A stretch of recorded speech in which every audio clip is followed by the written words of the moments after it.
Let's pray. Heavenly Father, teach us not to be so afraid of what's coming, because it's from you. In Jesus' name, amen. Well, few things scare a Lutheran more than today's readings from the book of Revelation. I saw a new heaven and a new earth. I saw the holy city, a new Jerusalem, coming down out of heaven from God, prepared as a bride adorned for her husband. And I heard a great voice from the throne saying, "Behold, I make all things new." And the Lutheran response is, what was really wrong with the old city, the old earth, the old heaven, the old me? Couldn't we just slap a coat of paint on it and call it good? Back in 1999, our Savior took vacation Bible experience on the road to Allakaket, Alaska. It's located out on the Koyukuk River, just a little bit shy of the Arctic Circle. Now, it's a divided town of 177 people, most of whom in one form or another are related to one another. Now, there was the old Allakaket, and then there was the new Allakaket. Now, the original Allakaket was destroyed in a flood in 1994. Now, half of the people chose to rebuild right where the old Allakaket was. And they said, this is our home, this is the way it's been. But the other half chose to go up on the hill, away from the floodwaters, closer to the airport. And for the week that we were there, we listened to everyone's stories about why they made the choices they did, sometimes separating families. But to them, it made total sense. So if you lived in Lahaina, or Pacific Palisades, California, or Asheville, North Carolina, would you choose to rebuild right where you were, or would you move somewhere else? Are the words old and new loaded? What makes a place so special that you would risk losing everything again? And what would it take for you to say, that's it, no more? So many people say they want to move to Hawaii, the beaches, the warm weather, the endless aloha, but most of us who live here have a little different view, most of it involving the H1 freeway.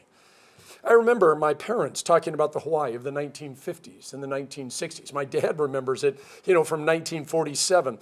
And when they came to visit Nancy and I in 1993, they could not believe how much had changed. And when we took them to Waikiki, they were just overwhelmed. And I'm pretty sure if they were alive and came back today, they not only wouldn't recognize it, but they would have no idea where they were at. There's always buried treasure. Things that you can find if you look hard enough and dig deep enough.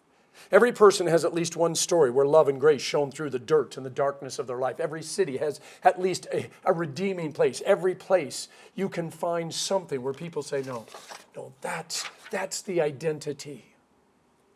I remember Roland telling me after the firebombing destroyed his home, he could see Dresden and the Frauenkirche rising from the ashes in Germany.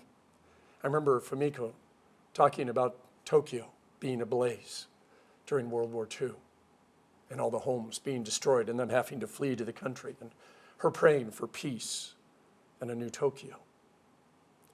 A week after the Lahaina wildfire, I stood looking out over where Kimos and Front Street used to be, wondering what it would look like in 10 years and if it ever would be rebuilt. When we cling to the old, what are we actually clinging to? Do we really want Dresden, Tokyo, Asheville, Pacific Palisades, and Lahaina to be rebuilt exactly the way it was, including all the problems and the brokenness? I mean, think about something, not someone, but something that was taken from you, something that was so precious that even today there is a hole in your life, an empty space, crying out of pain, fear, or loss. If you had the power to bring it back, would you bring it back exactly as it was? Or if you were given the chance to make a few tweaks, what would they be? I was sitting with a family after the dad died. It wasn't unexpected, a life of questionable choices and poor health. He was loved. He would be missed. He was a great guy. We were sitting there and the wife said, I'm really going to miss him. There was a silence. Then one of the kids says, are you really going to miss his snoring? And the other one said, and his stinky feet? And the third one chimed in, not to be outdone, and the fact that he always made you late. And the wife began to chuckle a little bit. And she says, I'm even going to miss those things, even though that wasn't the part about him I loved. But I'm really looking forward to getting to heaven, because even though I wasn't able to fix those things, I know that Jesus did. See, when we fall in love with a city or a restaurant or a movie, a church, or especially a person, we might say that they are perfect. And we talk endlessly about how wonderful they are. They are heaven on earth. But as the time goes by, the truth leaks out, especially when we're with somebody we trust. And the one, by the way, that we love with all of our heart is not there. And we confide about the things that aren't perfect, the things that we wish that we could secretly change. See, the truth is, when we fall in love with something, we are catching a glimpse. We're getting a taste of what we are searching for. Heaven, nirvana, Shangri-La, Minot, North Dakota.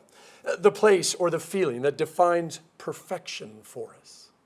For now, this fleeting moment is enough because it's all we have. But we know there is more, and we long for it even while holding tight to that which is not perfect. Death shall be no more. Neither shall there be mourning, nor crying, nor any pain. That's what the book of Revelation tells us today. And even though we can't fully conceive what that's going to be like, it is what we're seeking. There is much to love about this world, but there is a lot that we cannot love. Can we have one without the other? Just slap a new coat of paint on it, call it good enough? In Genesis 19, Lot's wife lived in the midst of a city that was filled with darkness and evil. When she's given the chance to escape and save her family, as she leaves, she looks back, not with her eyes, but with her heart, and she's lost forever.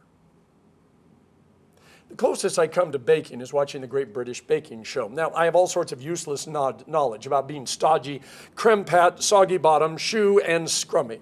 Now, if you didn't know that the GBBS was theological, let me help you out. See, even if you can't quote the exact verse, you know that there are several verses in the Bible where Jesus warns the church and warns God's people about yeast. Now, if you're a non-baker like me, you struggle to figure out the connection. However, in season 4 of GBBS, you can learn everything you need to know about yeast. And suddenly the gospel and what Jesus is saying makes a lot more sense.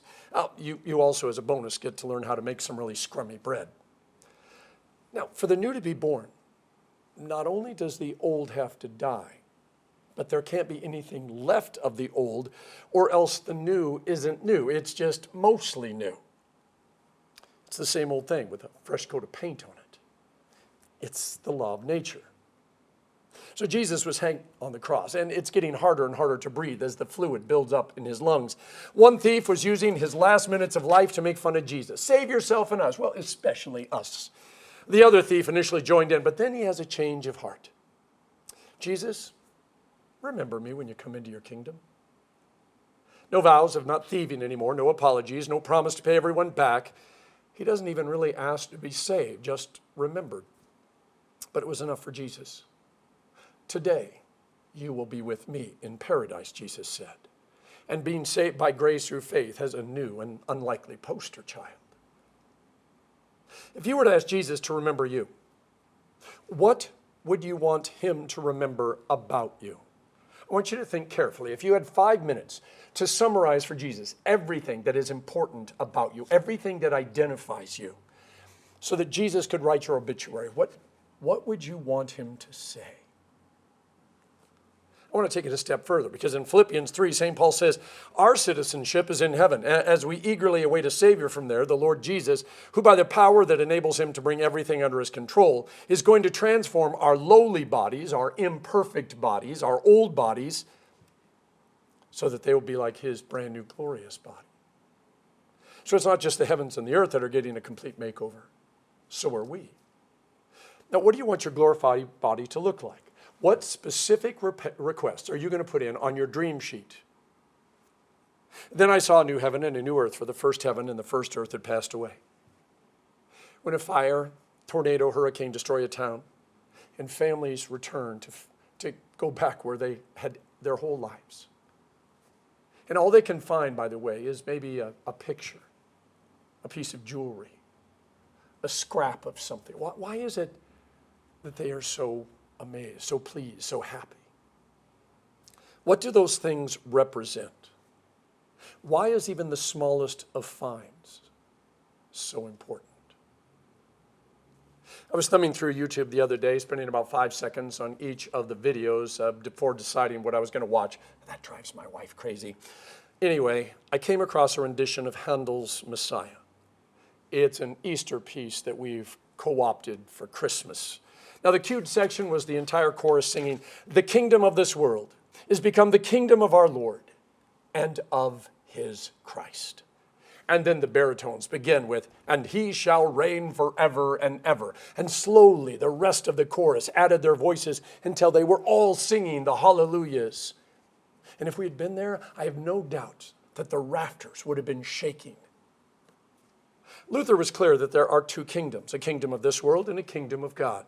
And the kingdom of this world is giving way to the kingdom of God. Remember, the disciples kept asking, "Are you going to restore the kingdom of God at this time?" And Jesus was like, "Yeah, you're not ready for it."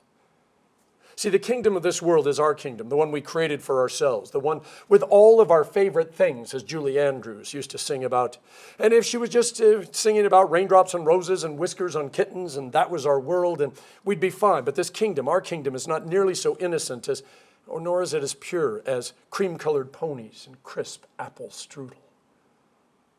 See, the kingdom of this world is about winners and losers, about sinners, about the rich and the poor, about being popular and unpopular, about death, about hate. It's shiny and impressive and so enticing oftentimes that we just might be willing to trade our eternity for it, because a lot of people take all those evil, terrible things and slap a coat of paint on them to make them look better. I looked up the saying, "A bird in the hand is worth two in the bush," and it turns out we can trace it all the way back to the 13th century. Although King Solomon in the book of Ecclesiastes, which is of course dated much, much earlier, he said, "A living dog is much better than a dead lion." And if you know what that means, let me know. If we have to choose between all that God offers us in heaven, something that we can't touch or see or feel right now, or take what we have in our hands right now, which we can touch and see and feel, how do we make that choice? If this world is so great, if we can really be anything we want, which I'm told over and over again on television, if the American dream really has no limits, then why are there so many in this nation, and especially our younger generation, when we idolize, these people that we idolize, these people that we throw money at, these people that we put posters up, that we quote them all the time, that we sing their songs, that we quote their movie lyrics, why is it that they are living oftentimes a self-destructive and far too often fatal lifestyle? If they have everything that is worth having, not just a bird in the hand, but maybe actually two birds in the hand, why aren't they happy? See, the truth is the kingdom of this world can't save us. We can put a new coat of paint on it, try to plump it up with some yeast, make it more scrummy, cover it in chocolate or gold. It still can't save us. That's why Jesus came to bring another kingdom. See, if we're going to get to the part of the song where everyone is singing hallelujah over and over again, the old has to go and the new has to arrive. I know we're hoping to save a few things from the old, maybe Chick-fil-A, In-N-Out Burger, and those chocolate-covered cookies they sell at Ala Moana, but the truth is it all has to go. And now the choice, the what if, is it really worth it? See, before we give in and like Lot's wife conclude that whatever ahead isn't worth it, we need to stop and think why these things that we treasure, why these things that we're holding on to are so important to us. The gospel has never been about giving things up or denying ourselves to prove anything. Notice what I said and how I said it. Frederick Buechner said, to sacrifice something is to make it holy by giving it away for love. We give it away for love. When Jesus said, love the Lord your God with all your heart, mind, soul, and strength, he wasn't challenging you to a contest. He wasn't placing before you an impossible task or making fun of you because he knew you could never do it. He was laying before you the only thing that can save you, the only thing that's eternal. See, in Galatians 4, St. Paul said, in the fullness of time, God sent his son to redeem us. If you add to that, John 3:17, you know the part that says, that God didn't send his son into the world to condemn the world, but to save the world through him. You get a glimpse, a taste of how God's love can save when nothing else can. If you wondered why Jesus didn't just heal everyone and fix everything, why he didn't just magically make everything okay when he got here the first time, it's because those 33 years Jesus walked on the earth are not the new heaven and the new earth. They are a sampler, a taste, a promise.